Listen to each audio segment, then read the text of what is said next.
So one of the concerns that my opponent brought up was that the 19.5 billion, while is not a lot of the total of the government spending, that's not to say that that 19.5 billion could be used on other things and have a greater impact on the economy and help out even further than if it were continuing to be spent on NASA. And there is also a danger, they associate danger with the loss of human life using these experimental aircraft with SpaceX and Virgin Galactic. However, these private companies, if their aim is eventually to have human cargo, I think they would strive to make sure that their every, say, 1 out of 5 space trips ended in disaster. That wouldn't be very good for them, the company, or the industry as a whole. Also,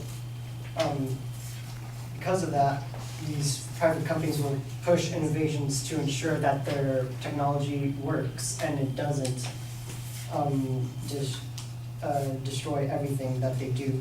And there are plenty of companies to facilitate this innovation, such as SpaceX, Blue Origin, Bigelow Aerospace, Virgin Galactic, Boeing, and Lockheed Martin.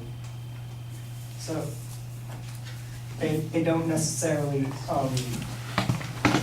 have an incentive to not pay attention to the well-being of their consumers or customers. Also, there is a mention of stopping an asteroid, that NASA can stop an asteroid, whereas private companies cannot. Technology developed by these private companies could, if there was a potential for an asteroid to come and destroy Earth, these companies need a place of operations. They need to survive, otherwise they've got nothing. They don't have a customer base because their customer base would be all dead. So they would likely work with each other, government agencies or anything, to keep the Earth from being bombarded by an asteroid and essentially destroying everything that they have and own.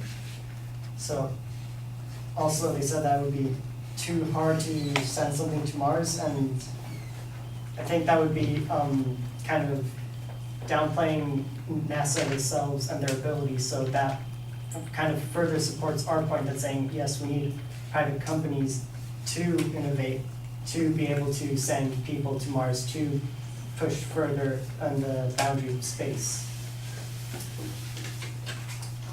And for the Elon Musk dictatorship, I think that's kind of, there'll probably be some sort of panel of people most likely made up of scientists to make all these decisions, because it is such a high-stress environment, Mars. It's not going to be easy, but that's why these private companies want to do this, for the challenge, to be able to further push the innovations that humanity can achieve, and that driving force is probably what is found within these personal endeavors rather than a governmental operation.